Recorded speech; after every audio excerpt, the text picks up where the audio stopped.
할렐루야. 여러분 반갑습니다.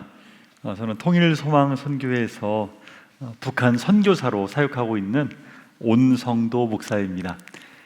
이름이 좀 특이하죠? 네. 저희 아버지께서 저를 이제 어머니가 임신하시고 어떤 이름을 지을까 고민하시다가 아버지 성이 온씨시니까 목사님께서 늘 축도하실 때마다 온 성도에게 복이 있기를 이렇게 하셨답니다. 그래서 아들 이름을 성도라고 지으면 복을 많이 받겠다, 처음에는 이런 생각으로 제 이름을 지어주셨는데 제가 아주 영적인 축복을 많이 받아 누리고 있습니다. 성이 또 온씨다 보니까 저희 친척 가운데도 좋은 이름들이 참 많은데 저희 고모님의 이름이 온신자, 그리고 제 조카 이름은 온누리, 온사랑, 또 온유, 온하늘, 온바다, 이런 이름들이 많습니다. 그래서 우리가 함께 모일 때 온성도, 온신자 다 함께 온누리의 복음을 전합시다, 이렇게 얘기를 하고 있습니다. 우리 하나님 살아계십니다. 저는 오늘 그 하나님의 살아계신 역사하심을 오늘 여러분 앞에 증언하기 위하여 나왔습니다. 저는 군대에서 이 북한 선교에 대한 큰 사명을 받게 되었습니다. 저는 강원도 화천이라고 하는 곳에서 군 생활을 했는데요, 굉장히 높은 고지였습니다. 이 높은 고지에서 북한을 바라보면서 근무를 서고 있었는데 날씨가 너무너무 추웠습니다. 겨울에는 영하 20도 이하로 이렇게 내려갈 때가 많았고, 또 얼굴에 너무 추워서 눈만 이렇게 놔두고 안면 마스크를 쓰고 근무를 설 정도로 그렇게 추운 곳이었습니다. 상황도 열악하고 힘든데 같이 함께 근무 서는 고참이 저를 또 힘들게 했습니다. 그래서 마음이 너무 힘들고 어려울 때 제가 군대에 갈 때 저를 담당하셨던 청년부 전도사님께서 성경책을 하나 선물로 주셨는데 그것을 늘 근무를 서로 나갈 때마다 이제 포켓 주머니에 가지고 나갔습니다. 그리고 고참이 이제 잠이 들면 고참의 눈을 피해서 몰래 후레쉬로 이제 걸리면 안 되니까 잠깐 딱 보면서 말씀을 이제 암송하기 시작했습니다. 한 단어의 의미, 또 구절의 의미, 이것들을 이제 읽고 묵상하고 계속 생각하는데 밤새도록 근무를 서게 되는 것이죠. 그 시간을 그렇게 해서 보내고 있는데 하나님께서 어느 순간부터 저희 삶 가운데 은혜를 막 부어주시기 시작하셨습니다. 너무 춥고 열악한 곳이라서 여긴 정말 잘못 왔다라고 생각을 했지만 아침에 떠오르는 그 태양을 바라보면서 하나님의 그 창조하신 세계가 얼마나 아름다운지, 특별히 거기는 GOP였기 때문에 DMZ죠. 그래서 오염되지 않은 곳입니다. 아침 안개가 이렇게 피어오르는데 얼마나 아름답게 보이는지 날마다 하나님을 찬양하면서 그렇게 기쁜 마음으로 하나님 바꿔주셨습니다. 그런데 어느 순간부터 하나님께서 눈앞에 바라보이는 그 북한 땅을 보면서 기도를 하게 하셨습니다. 그때가 96년도였는데요 94년도에 김일성이 사망을 했습니다. 그리고 95년도, 96년도 북한에는 엄청난 자연재해가 임했습니다.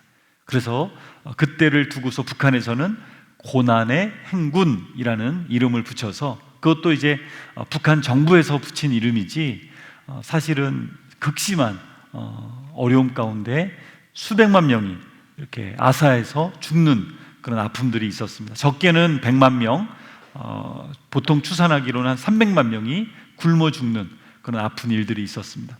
그 소식을 듣고 북한 땅을 바라보고 계속해서 하나님께 기도하는데 하나님께서 제 마음에 정말 저 땅에 살아가는 많은 사람들이 복음을 듣지 못하고 죽어가는 것에 대한 안타까운 마음들을 가지게 하셨습니다. 그리고 이 북한 선교에 대한 마음을 품고 제대를 하게 하셨고, 제대하고 나서 중국 땅에 제가 가도록 하나님께서 인도해 주셨습니다. 중국 땅에는 많은 선교사님들이 나오셔서 탈북해 나오는 분들을 대상으로 선교하시는 분들이 많이 있었습니다. 어떤 한 선교사님 부부는 어린 고아 아이들이죠. 북한에서 강을 건너온 아이들을 데리고서 사시는 분이 계셨는데 10몇 명이나 되는 그 아이들을 매일같이 안아주고 예배를 드리고 또 맛있는 음식을 차려주고 하면서 아이들을 사랑으로 돌보시는 분이 계셨습니다. 그런데 아이들이 길거리 생활을 오래 했기 때문에 피부병이 많은데 아이들의 피부병이 선교사님에게 다 그대로 옮아오는 것입니다. 매일 껴안고 이렇게 생활을 하시니까요. 그런데도 불구하고 얼마나 행복하게 그 사역들을 감당하시는지 제가 많은 도전이 되었습니다. 많은 선교사님들의 그 모습들을 보면서 제가 도전을 받고 있을 때 특별한 곳을 한 군데 가게 되었는데, 이곳은 이 미션홈의 이름이 천독반이었습니다. 성경을 천독을 목표로 읽어나가는 엄청난 그런 곳이었습니다. 제가 너무 충격을 받았어요. 성경을 막 몇 배속으로 빨리 읽으면서 이렇게 통독 테이프를 틀어놓고서 읽어나가는 곳인데, 여기에서 훈련받는 청년들은 다 북한에 들어갈 준비를 하고 있었습니다. 성경을 최대한 많이 읽고 암송하고 찬송가 가사를 외우면서 그렇게 준비를 하고 있는 청년들이었어요. 그래서 북한에 남아있는 가족들, 이웃들, 친구들에게 복음을 전하기 위해서 준비하고 있었고, 중요한 구절들은 이 옷의 안쪽 내피를 뜯어서 아주 깨알같이 말씀들을 적어서 다시 꼬맵니다. 그것을 이제 입고 들어가려는 거예요. 성경책은 못 가지고 들어가니까요. 그런 친구들의 모습들을 보면서 제가 많이 부끄러웠고 도전이 되었습니다. 그렇게 많은 탈북하신 분들을 만나고 하다가 좀 특별한 분을 또 한 분 만나게 되었습니다. 이분은 북한에서 파견 나온 분이었습니다. 간첩으로. 북한에서는, 한국에서는 국정원이라고 하고 북한에서는 보위부라고 하는데, 보위부로 파견 나와서 탈북자들을 색출하고 또 한국에서 나온 사람들을 납치하는 그런 임무를 받고 나온 사람이었습니다. 이분이 조선족 교회에 숨어 있다가 그곳에서 하나님을 인격적으로 경험하게 됩니다. 성령을 체험하고요. 그리고 이분이 선교사님 밑에서 자기 임무를 하지 않고 열심히 말씀을 배웠습니다. 그렇게 1년 정도 말씀을 배울 때 공안들이 급습을 하게 되었고, 거기에 함께 양육을 받던 탈북 형제 자매들이 다 체포되었습니다. 이분도 역시나 마찬가지로 체포되어서 북한으로 끌려갔습니다. 다른 사람들은 몰라도 나는 살아날 수 없을 것이다 생각했는데, 극심한 고난 가운데 또 고문을 많이 받고 영양실조도 걸렸지만 하나님께서 살아나올 수 있도록 은혜를 주셨습니다. 다시 탈북을 했고 중국에 나와서 또 다른 선교사님을 만나서 말씀에 은혜를 받으면서 양육을 받는데 또 체포됐습니다. 이번에 정말 살 수 없겠다 생각하면서 북한으로 끌려 들어갔는데, 그때 이런 기도를 했답니다. 하나님, 저를 살려주신다면 제가 정말 하나님을 위해서 일평생 목숨 바쳐 일하겠습니다. 주님의 종이 되겠습니다 라고 기도했는데, 정말로 그 기도대로 하나님께서 살아나올 수 있도록 해주셨고, 탈북에서 이번에 한국으로 올 수 있게 해주셨습니다. 이분이 2004년도에 한국에 온 지 얼마 되지 않았고 신학교에 들어간 지 얼마 안 됐지만 주변에 나온 탈북하신 분들을 막 전도하다가 교회를 개척하게 되었습니다. 2004년도에 그 교회가 개척되었고, 저는 그때부터 이분을 알게 되어서 함께 교회 사역을 감당하게 되었습니다. 지금 19년째 같이 사역을 감당하고 있습니다. 탈북민들이 주로 많이 나오는 교회로 지금까지 오게 되었는데, 2004년도에 교회가 개척되었고 교회 성도님들 가운데 대부분이 북한에서 오신 탈북자분들이기 때문에 이분들이 중국에 선교를 나가자고 요청을 많이 했습니다. 왜냐하면 중국에는 본인들과 같이 탈북에서 나왔다가 인신매매 당해서 팔려가 살고 있는 탈북 여성들이 너무나 많다는 겁니다. 그 친구들에게, 친척들에게, 가족들에게 전화가 오는데 혼자는 들어가기 어려우니까 교회에서 팀을 만들어서 함께 중국에 들어가자는 것이었습니다. 그래서 저희가 교회에서 비록 어렵지만 옷도 또 신발도 장난감도 모아서 이제 잔뜩 짊어지고서 중국에 들어가기 시작했습니다. 그리고 이분들을 섬기기 시작했는데 정말 다양한 사연들을 가진 많은 여성들이 인신매매로 팔려가 살고 있었습니다. 중국 시골에 팔려가 살고 있는데 어떤 분은 한국 돈으로 따진다면 100만 원도 안 되는 돈에 팔려와서 신분도 없이 누가 신고하면 잡혀갈까 봐 두려움에 떨면서 몰래 숨어 살고 있는 분들이 정말 너무너무 많았습니다. 그래서 이분들을 모아서 하나님의 말씀인 복음을 전했을 때 그분들이 이것을 받아들이고 이분들이 변화되기 시작하는데, 스펀지가 물을 빨아들이듯이 그분들이 막 놀랍게 변화되는 모습들을 보면서 저희가 너무 큰 은혜를 받았습니다. 그리고서 2009년도에 작은 선교회를 만들었습니다. 그것이 지금 저희가 섬기고 있는 통일 소망 선교회입니다. 이 선교회를 통해서 사람들을, 정말 어려운 사람들, 구출이 필요한 사람들을 구출하기 시작했고, 또 이 사역들을 감당할 수 있는 선교사님들을 양육해서 또 중국에 파견하게 되었습니다. 그렇게 2014년까지 탈북하신 분들을 구출하고 양육하고 돕는 일들을 하다가, 저희가 파송한 선교사님들이 총 3가정이었는데 2가정이나 그만 중국에서 체포되었습니다. 그리고 한 가정 선교사님이 급하게 이제 나올 수밖에 없었습니다. 그래서 저희가 양육하던 이 센터를 저희는 예수 제자 훈련원이라고 불렀습니다. 줄여서 예제원이라고 불렀는데, 여기에서 양육을 받고 있던 탈북 형제들 자매들이 있었습니다. 그래서 이들을 돌보기 위해서 또 다른 분이 파송되어서 들어가야 됐는데 찾을 수가 없는 거예요. 하나님께 간절히 기도하기 시작했습니다. 하나님, 정말 좋은 선교사님을 만나서 그 선교사님을 파송해서 그분이 이 사역을 감당할 수 있도록 도와주십시오 라고 기도하는데, 하나님께서 제 마음에 강권적으로 말씀하시기 시작하셨습니다. 네가 들어가라. 그래서 제가 받은 마음을 가지고 아내와 나누었습니다. 절대 안 된다는 것이죠. 왜냐하면 저희에게는 어린 아이들이 있었습니다. 결혼한 지 7년 만에 하나님 쌍둥이 자녀를 주셨어요. 그래서 그때 나이가 이제 6살이었습니다. 한국 나이로.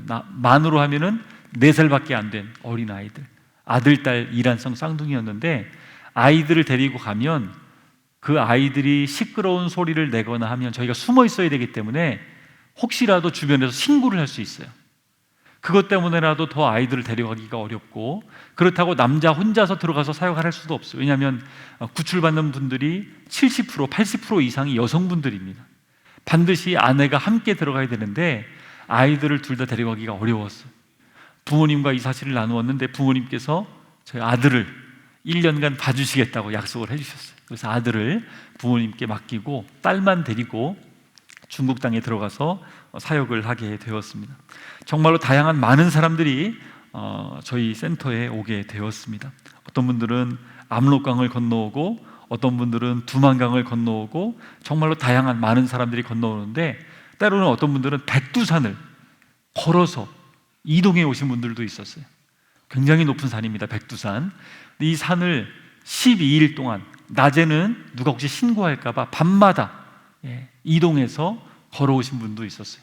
이런 분들을 저희가 구출해서 저희 예재원 센터에 데려와서 양육하는 일들을 했습니다. 정말 다양한 분들이 도움을 요청했고, 그때마다 구출을 나가서 안전하게 그분들을 데려오는 일들을 했습니다. 어떤 가족은 8명이 일가족이 탈출을 했는데 그만 공안이 추격을 해가지고 4명은 잡혀서 북한으로 북송되고 4명만 간신히 도망쳐서 살아나온 분들도 있었습니다. 어떤 두 자매가 강을 건너왔는데, 이 북한에서 건너올 때 낮은 아주 좁은 그런 강은요, 이 북한에서도 지키고 있습니다. 중국에서도 지키고 있습니다. 그래서 이쪽으로는 넘어오기가 너무 어려워요. 그래서 가장 깊은 강, 가장 사람이 넘어갈 수 없는 곳, 이곳을 택해서 넘어오기 때문에 다양한 많은 사람들이 건너오다가 그만 목숨을 잃고 죽어가는 사람들이 많이 있습니다. 이 두 자매가 가장 깊숙한 곳으로 헤엄쳐서 넘어오다가 한 명은 성공을 했는데 언니가 그만 강물에 떠내려가 버렸습니다.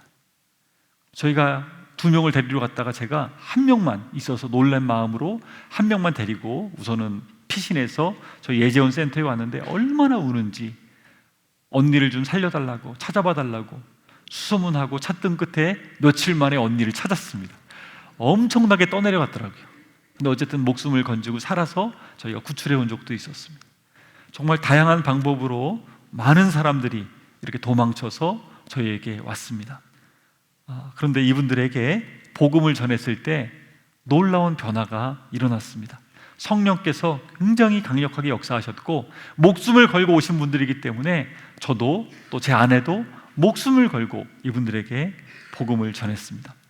선교사로서 가장 보람있고 감사할 때에는 영혼이 변화되는 것을 볼 때입니다. 한 영혼들이 이 하나님의 말씀을 듣고 복음을 받아들이고 변화되는 것을 볼 때 얼마나 기뻤는지 모릅니다. 물론 처음에 들어올 때는 눈빛이 살벌하고 건드리기만 해도 폭발할 것 같고 또 남자들끼리 서로 칼을 들고서 막 싸우기도 하고 피가 튀기도 하고, 여자분들끼리 머리를 붙잡고 싸우기도 하고 가출하기도 하고 창문을 깨기도 하고 위험해서 또 대피하기도 하고, 이런 어려움들이 있었지만 그러한 난폭한 가운데도 하나님 은혜 주셔서 그분들이 변화되는 모습들을 볼 때마다 얼마나 감사했는지 모릅니다. 한 형제는 복음을 듣고 이렇게 지내는데 한 일주일인가요? 이렇게 들었는데 믿어지지가 않는 거죠. 저한테 성경책을 집어던졌습니다. 이따위 거짓말을 자기한테 믿으라고 한다고 그러면서 굉장히 욕을 했던 형제가 있었습니다. 지금 신학대학원을 다니고 있습니다. 전도사가 되어서 며칠 전에도 저한테 장문의 문자를 보냈습니다. 너무 감사하다고. 그때 자기를 쫓아내지 않고 그렇게 힘들게 했는데도 함께 해주셔서 감사하다고. 정말 많은 분들이 처음에는 믿어지지 않지요.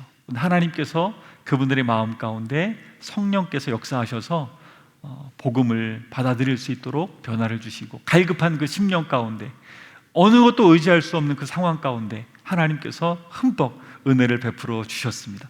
고린도후서 5장 17절 말씀 가운데는 이런 말씀이 있습니다. 누구든지 그리스도 안에 있으면 그는 새로운 피조물입니다. 옛것은 지나갔습니다. 보십시오, 새 것이 되었습니다. 죽음 앞에서 너무나 숨막히게 살아왔던 분들이 예수님을 만나서 하나님의 그 크신 은혜를 깨닫고 나서 변화되는 것을 볼 때 하나님께서는 너무너무 감사해서, 하나님, 이 사역을 제가 평생 동안 감당할 수 있도록 도와주십시오, 은혜를 주십시오 라는 기도를 그렇게 했습니다. 3개월 동안 함께 살면서 그들이 변화되는 모습들을 보고서 그들을 떠나보냈습니다. 중국에서 한국으로 바로 올 수는 없습니다. 왜냐하면 여권이 필요한데 북한에서 오신 분들은 신분증이 없어요. 그래서 몽골로도 어떤 분들은 탈출하기도 하지만, 몽골은 이 사막처럼 펼쳐져 있기 때문에 중국 국경 수비대가 와가지고 많은 사람들을 체포해 갑니다. 그래서 몽골로는 가는 루트가 다 차단되었어요. 러시아로도 건너기가 너무 어렵습니다. 제일 좋은 방법은 멀기는 하지만 라오스를 지나서, 아니면 베트남을 지나서 태국으로 들어가는 것입니다. 태국에 가면 국제난민 수용소라는 것이 있습니다. 중국은 탈북자들을 난민으로 인정하지 않습니다. 그러나 모든 전 세계 유엔에 가입한 나라들은 탈북자를 국제난민으로 인정합니다. 그래서 태국에 있는 난민 수용소에 들어가면 이분들이 자기가 원하는 나라에 난민 신청을 해서 갈 수가 있는 것입니다. 그래서 미국으로도 영국으로도 다른 나라로도 많이 갈 수 있고 실제로 갔습니다. 그런데 제일 많이 온 나라는 한국이죠. 한국에 지금 33,800명이 이렇게 들어와 있고, 저희 선교회가 이들을 복음으로 양육하고 구출한 숫자가 지금까지 1,457명입니다. 물을 한 잔 먹겠습니다.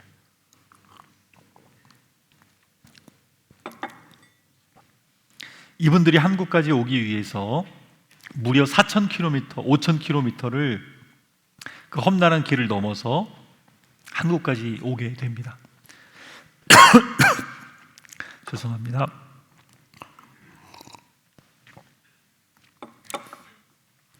얼마나 많은 어려움들이 그 사이에 있었는지, 그러나 하나님께서 그때그때마다 지켜주셨습니다.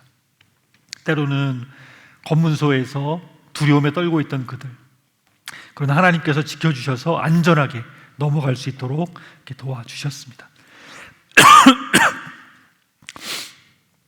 함께 기도하면서 그 험난한 길을 계속해서 넘어가다가 2017년도에 아마 8명이 체포되는 사건이 발생이 되었습니다. 아마 2017년이 가장 많은 탈북자들이 체포되었던 때인 것 같습니다. 그리고 저도 결국에는 체포되어서 제 감옥에 갈 수밖에 없게 되었습니다. 아내와 아이들도 함께 잡혔는데 죄가 없다고 해서 일주일 만에 한국으로 보내주었고, 저는 감옥에 가게 되었습니다. 바로 옆에는 제가 도와줬던, 양육했던 탈북한 형제 자매들 8명이 옆에 감옥에 갇혀 있었고, 저는 한쪽에서 감옥 생활을 해야 했습니다. 죄수번호 318번, 머리를 삭발하고 죄수복을 입고 하루 종일 작은 의자에 이 통로에 앉아가지고 앞사람 등에다가 무릎을 붙이고 저희들은 아직 재판을 받기 전에 미결수라고 불려서 하루 종일 그냥 꿇어 앉아서 아니면 이게 작은 의자에 앉아가지고 죄를 뉘우치라는 이야기를 들었습니다. 하루하루 시간이 가는데 얼마나 시간이 안 가는지 답답하기도 하고 하나님께 앉아서 간절히 기도했습니다. 하나님, 저는 그래도 한국 사람이라서 3개월 후에 재판받고 나서 한국에 갈 희망이 있지만 옆에 갇혀있는 탈북 형제 자매들 8명은 하나님, 저들은 북한으로 끌려가면 죽습니다. 왜냐하면 한국으로 가다가 잡혔기 때문에 저들은 살아날 수 없습니다. 하나님 아시지 않습니까? 그동안 수백 명의 사람들, 그토록 많은 사람들이 한국까지 갈 수 있도록 하나님 인도해 주셨고 지켜주셨는데 하나님, 이들은 왜 잡혀서 지금 감옥에 있어야 되는 겁니까? 라고 기도하면서 매일매일 하루하루를 보냈습니다. 제일 힘들었던 것은 화장실을 마음대로 갈 수 없다는 것이었습니다. 정해진 시간에 정해진 때에 화장실을 가야 됐는데 너무 저희가 사람이 많기 때문에 항상 참고 견뎌야 됐습니다. 씻는 것도 어려웠고 위생 상태도 너무 안 좋았습니다. 이런 가운데 3개월이 드디어 지났습니다. 3개월이 지나면 재판 날짜가 날라오는 통지서가 날라옵니다. 제 앞에도 통지서가 날라와서 통지서를 보면서 이제 제가 재판을 받고 잘하면 한국으로도 갈 수 있겠다라는 생각을 가졌습니다. 근데 제 의도와는 달리게, 제 생각과 기대와는 다르게 거기에는 이렇게 적혀 있었습니다. 당신은 중국 법에 의하면 중범죄자입니다. 따라서 재판을 6개월을 더 연장합니다.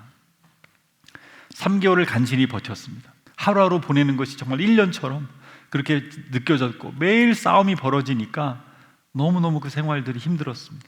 제대로 먹을 것을 주지 않아서 몸은 야위어갔고 엉덩이는 다 물집이 잡혔고 허리도 아프고 보다시피 제가 키가 크기 때문에 더 힘들었어요. 아이들도 보고 싶고. 그런데 한 5개월, 6개월을 이렇게 더 시간을 보내고 있는데 검찰에서 제 사건을 마무리하고 저에게 구형을 했습니다. 당신을 20년형에 처한다. 2037년에 제가 석방되는 것으로 나와 있었습니다. 올해가 몇 년입니까? 아직도 까마득하죠. 믿겨지지가 않았습니다. 다시 호실로 돌아와서 다른 죄수들과 함께 계속해서 앉아 있는데 이제는 모든 것이 끝났구나. 내 인생 여기서 이제 끝났구나. 모든 것이 무너지기 시작했습니다. 마음도 무너지고 또 가족들한테도 미안하고 부모님께도 죄송하고 그리고 옆에 갇혀있는 탈북 형제 자매들, 내가 그때 이런 길로 갔더라면, 아니면 내가 그때 조금 더 빨리 출발했더라면 그러면 잡히지 않았을 텐데, 이런 마음들이 오면서 점점 마음이 힘들어지기 시작했습니다. 부정적인 생각이 들고 걱정하지 말아야지 생각하지만 걱정이 찾아오고 염려와 근심이, 절망이 제 마음 가운데 가득해지기 시작했습니다. 제가 감옥에 가기 전까지 제가 굉장히 강한 사람인 줄 알았습니다. 중국 공안에 체포되어서 감옥에 앉아서 5개월, 6개월 시간이 지나가는데 할 수 있는 게 아무것도 없는 거예요. 매일 쪼그려 앉아있죠. 완전히 죄수가 되어서 그렇게 하루하루를 보내는데 꿈을 꾸면 옆에 갇혀있는 이 죄수들이, 이 탈북자들이 북한으로 이송되어서 북한에서 고문을 받다가 총살당하고 죽어가는 그런 꿈을 꾸는 것입니다. 잠에서 깨면 식은땀이 온몸을 적시고 얼마나 힘이 드는지, 그런 상황들이 계속 지속되면서 내 힘으로 할 수 있는 게 정말 아무것도 없구나, 내가 정말로 약한 존재이구나 라는 생각들이 들었습니다. 매일 앞에 바라보이는 것은 그 철창살, 그리고 가끔씩 뒤에 창문에 날아가는 새가 보였는데 자유가 이렇게 소중한 것이구나. 너무 좁은 공간 안에 20명이 넘는 죄수들과 함께 매일 쪽잠을 자면서 하루를 보내는데 그렇게 마음이 힘들어지기 시작했어요.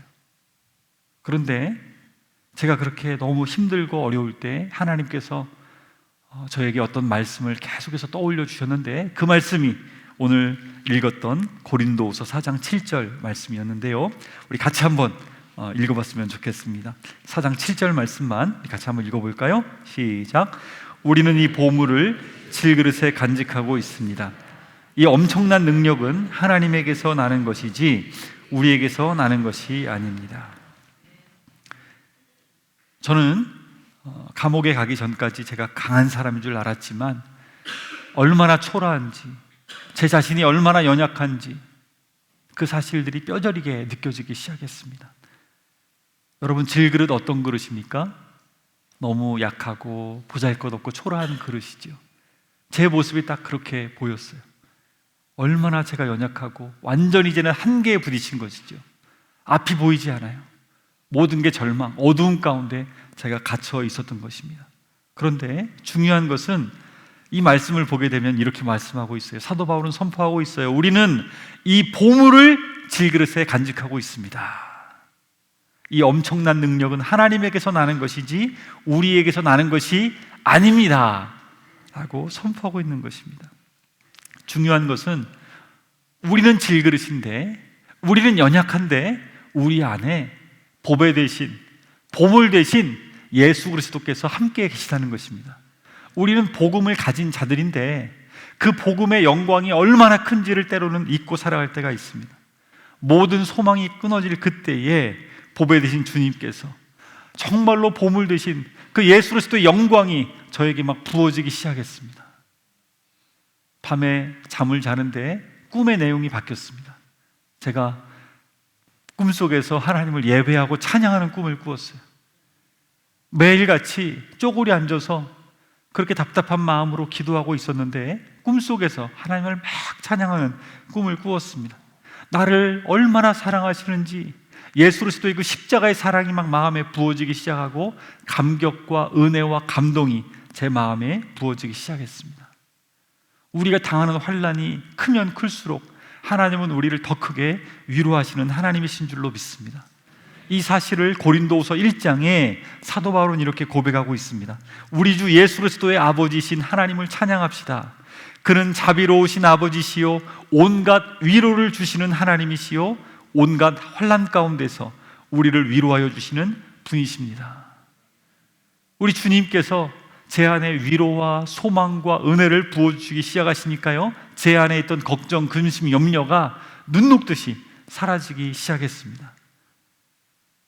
주님과의 친밀함, 주님의 그 은혜가 제 안에 차고 넘치고 예수로 충만해지게 되니까 이제는 감옥이 문제가 되지 않았습니다. 이 감옥보다 예수님이 훨씬 크시고 중국보다 예수님이 훨씬 크시고 온 우주보다 우리 예수님이 훨씬 더 크시다, 이 사실들이 막 가슴 벅차게 부어지기 시작했습니다.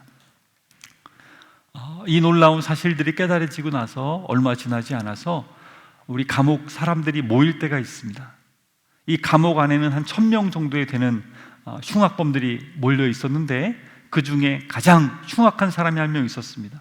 중국에서도 유명한 조폭 두목인데 이 사람이 부하 2명을 시켜가지고 저를 끌고 오라고 했습니다. 험상궂은 사람들이 저 옆에 오더니 저의 팔 붙잡고 끌고 가는 것입니다. 그러더니 저를 앞에다가 세웠습니다. 그러더니 저에게 그 조폭 두목이 소리치면서 말했습니다. 내가 감옥에 오기 전에 한국 노래 중에 싸이의 강남스타일 노래를 들었다. 한국 사람이니까 그 노래 알 거 아니냐? 그 노래 불러라 그러더라고요. 제가 그 노래 제목만 알지 가사는 제가 모릅니다.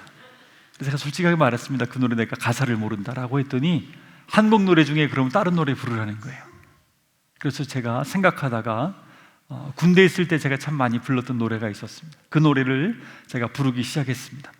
어두운 밤에 캄캄한 밤에 새벽을 찾아 떠난다. 실로암이라는 찬양인데요, 제가 너무너무 좋아했던 찬양인데요, 이 찬양을 처음부터까지 쭉 불렀습니다. 그랬더니 조폭 두목이요 저에게 한국 노래 중에 이렇게 좋은 노래가 있었는데 몰랐다는 거예요. 한 번만 더 불러달라고 하더라고요. 그래서 제가 그 앞에서 한 번 더 힘차게 불렀는데 너무 기쁜 마음이 들더라고요. 그리고 나서 다음에 또 죄수들이 모였을 때 저를 앞으로 나오라는 거예요. 그들이 한국 노래 중에 또 다른 노래 한번 불러달라는 거예요.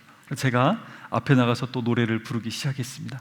나의 등 뒤에서, 또 다음 기회에 또 노래를 부르라는 거예요. 죄에서 자유를 얻게 함은, 자꾸만 저를 나오라고 해가지고 노래를 시키는 거예요. 나중에는요, 밤에 잠을 자기 전에 생각을 합니다. 다음날 특송을 부르면 어떤 특송을 불러야 될까? 이 중국 조폭하고 좀 친해지게 되니까 자꾸만 저에게 와서 한국말을 좀 가르쳐 달라는 겁니다. 저한테 자꾸만 귀찮게 합니다. 그래서 이 사람에게 한국말을 가르쳐 주기 시작했습니다. 안녕하세요 하면 이 사람이 따라하는 겁니다. 무슨 뜻인지 모르니까 이제 니하오, 또 감사합니다 막 따라합니다. 시에 하면 이 사람이 한마디 한마디를 이제 배워나가는 것이고, 그 사람은 저에게 감사하게도 중국말을 가르쳐 주기 시작했습니다. 이 중국말을 배우니까요, 이 죄수들하고 소통이 이루어지고 죄수들에게 복음을 전할 길이 열렸습니다. 얼마나 감사한지요. 근데 나중에 한 사실은 이 사람이 알려준 중국말 안에는 대부분 욕이 섞여 있다는 것을 나중에 알았어요. 나중에 제가 중국말을 좀 할 줄 안다고 생각해서 이 중국 사람들에게 말을 하니까 자꾸만 목사가 되어가지고 욕을 하냐고 오해를 받은 적이 있습니다. 그래서 제가 쉽게 중국말을 하기가 참 어렵습니다. 그리고 이 사람에게 한국말을 가르쳐주고 복음을 전하게 되었고, 또 간수 중에 저를 좀 잘 대해주는 간수가 있었는데, 제가 성경책이 보고 싶습니다 라고 계속 얘기를 했어요. 그런데 이 간수가 조선족에게 작은 신약 성경을 구해서 저에게 넣어주었습니다. 성경책이 없다가 감옥 안에 성경책을 보게 되니까 얼마나 기쁜지요. 감옥은 24시간 불을 환하게 켜놓습니다. 사고가 나면 되지 않기 때문에 밤에도 환하게 불을 켜놓습니다. 그 전에는 저 불을 좀 껐으면 좋겠다, 그러면 좀 깊이 잘 텐데 라고 생각을 했는데, 불 킨 게 그렇게 고맙더라고요.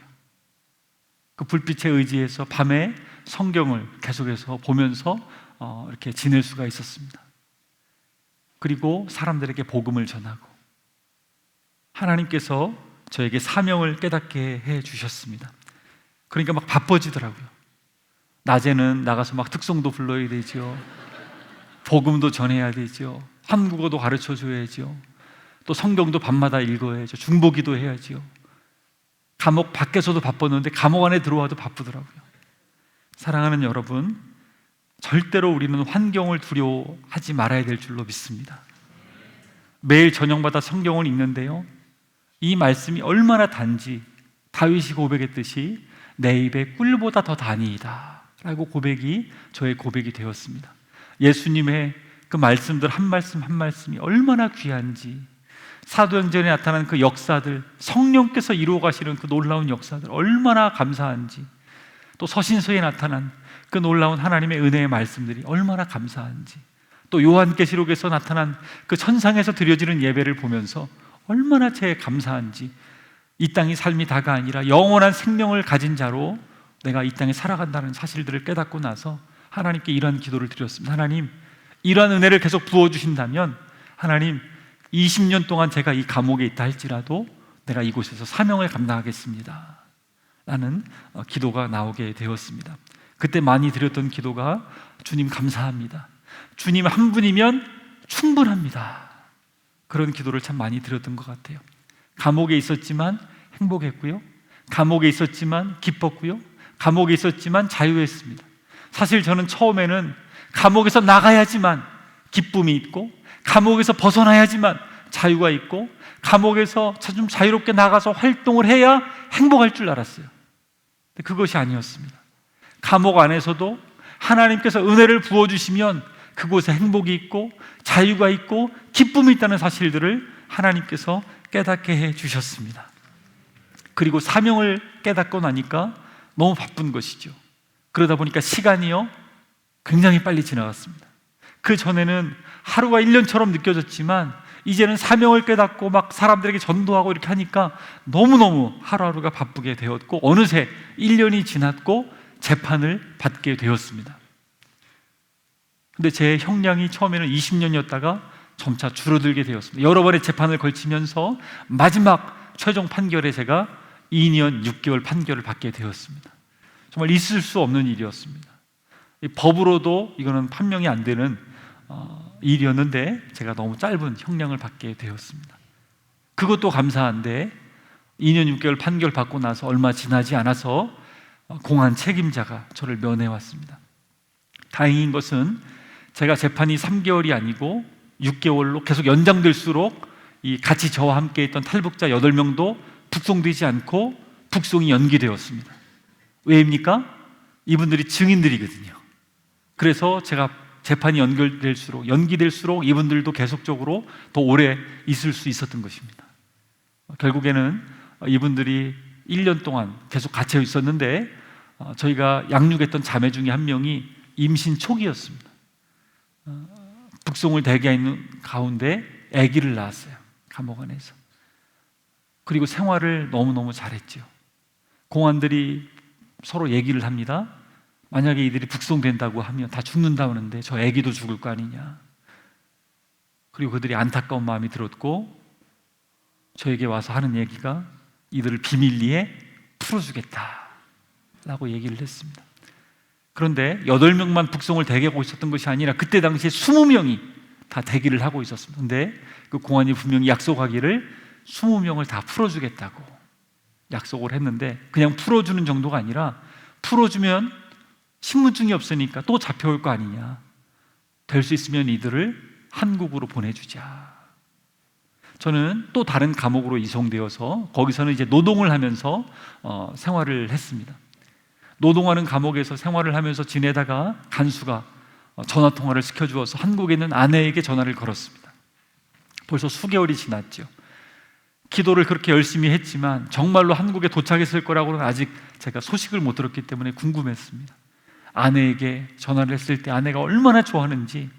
근데 제가 궁금한 것이 있잖아요. 여보 혹시나 그 20명에 대한 소식을 들은 거 있냐고 얘기를 했더니 아내가 저에게 답변을 했습니다. 여보, 그 20명이 바로 얼마 전에 다 한국에 도착했습니다. 얼마나 감사한지. 그리고 나서 제가 고백했습니다. 하나님, 잡히게 해주셔서 감사합니다. 만약에 잡히지 않았더라면 저들은 어떻게 되었을까요? 그리고 이 모든 상황들을 돌아보니까 하나님의 크신 섭리 가운데 일들이 이루어졌다는 것을 알게 되었고, 저도 감옥에 들어와서 많은 사람들을 만나서 복음을 전할 수 있도록 또 은혜를 주셨기 때문에 얼마나 감사한지. 남은 형기를 다 마치고 감옥에서 나와서 그 20명을 거의 다 만났습니다. 그 20명이 거의 다 공통적으로 저에게 고백한 말이 있습니다. 하나님은 살아계십니다. 한 청년이 저의 손을 붙잡고 울면서 얘기했습니다. 선생님, 저희가 3개월 동안 양육을 받을 때 믿음이 아주 충만한 사람인 줄 알았습니다. 하나님을 위해서 뭐든지 다 할 수 있을 줄 알았습니다. 그런데 감옥에 끌려가서 북송을 대기하면서 13개월 동안 매일 두려움 가운데 휩싸여 있자 하나님이 어디 있는가라는 마음까지 들었습니다. 그런데 극적인 그 순간에 하나님 우리를 살려주셔서 공안의 도움으로 한국까지 왔다는 생각을 할 때 우리의 믿음이 얼마나 커졌는지 모릅니다. 고난이 오히려 유익이 되었습니다 라고 저에게 고백을 하는 것이었습니다. 사랑하는 여러분, 때로 우리는 우리의 힘으로 안 되는 것을 경험할 때가 있습니다. 그런데 그때 하나님을 우리가 온전히 의지하고 바라보게 되고, 그때 하나님은 우리 가운데 놀랍게 역사해 주시는 줄로 믿습니다. 북한 땅은 복음을 전하기가 가장 어려운 곳입니다. 하나님께 많은 한국에 있는 성도들이 기도하고 있습니다. 북한은 여전히 핵무기를 만들고 미사일을 쏘고 있지만 우리의 기도가 훨씬 더 강력한 줄로 믿습니다.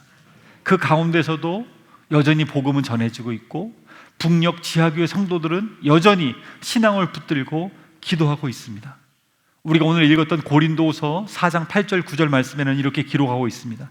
우리는 사방으로 죄어들어도 움츠러들지 않으며, 답답한 일을 당해도 낙심하지 않으며, 박해를 받아도 버림받지 않으며, 거꾸로 뜨림을 당해도 망하지 않습니다. 중국의 탈북에서 나온 탈북 여성들, 그들 가운데 예수 그리스도를 구주로 영접하고 살아가는 자매들이 있습니다. 저희 선교사님들은 계속해서 그들을 양육을 하고 있습니다. 이 자매들이 고백합니다. 우리가 통일의 일꾼이 되겠습니다. 북한을 변화시키는 그러한 하나님의 사명자들이 되겠습니다 라고 고백하면서 그 어려움들을 견디고 살아가고 있습니다. 지금도 북한에서 탈출하는 사람들이 있습니다. 두만강을 건너, 압록강을 건너, 그리고 백두산을 넘어서 오는 사람들이 있습니다.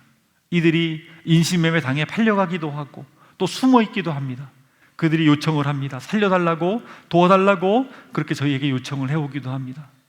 감옥에 갇혀 있는 분들도 정말 많은 사람들이 어렵게 살고 있습니다. 그러나 그 모든 분들과 함께 우리 하나님께서 함께 계시고 그분들을 지켜주고 계시고 결국에는 그들을 통하여 하나님께서 놀라운 일들을 이루어 주실 줄로 믿습니다. 아무리 견고한 진과 같은 북한 땅이라 할지라도 사랑하는 여러분, 우리가 함께 기도하며 나아갈 때에 하나님께서 여리고성처럼 저 땅을 하나님 무너지게 하여 주실 줄로 믿습니다. 하나님의 때에 하나님의 방법으로 반드시 복음 통일을 선물로 우리에게 허락해 주실 줄로 믿습니다. 지금은 어두운 북한 땅이지만 빛의 땅으로 변화될 것을 저는 믿습니다. 복음 통일은 반드시 이루어지고 이 민족이 땅끝까지 나아가 복음을 증거할 제사장 민족으로 쓰임받게 될 그날이 반드시 오게 될 줄로 믿습니다. 그런데 이 모든 것은 우리의 노력과 우리의 힘이 아니라 전능하신 하나님의 능력으로 이 모든 일들이 이루어지게 될 줄로 믿습니다. 그래서 우리는 고백합니다. 오직 주님만이 우리의 소망이십니다. 우리는 연약한 질그릇과 같지만 보배 되신 주님을 바라보며 믿음으로 나아갈 때 하나님께서 역사하여 주실 줄로 믿습니다. 오늘 여러분과 간단하게 말씀을 나누고 간증했지만 지금도 많은 선교사님들이 목숨을 걸고 사역하고 계시고, 그리고 지금도 감옥에 갇혀 계신 분들이 계시고, 그리고 지금도 수많은 이들이 탈북해서 도움을 요청하고 있다는 그 사실들을 여러분께 말씀을 드리면서 여러분께 기도를 요청합니다. 이 시간 함께 잠깐 기도하는 시간 가지도록 하겠습니다.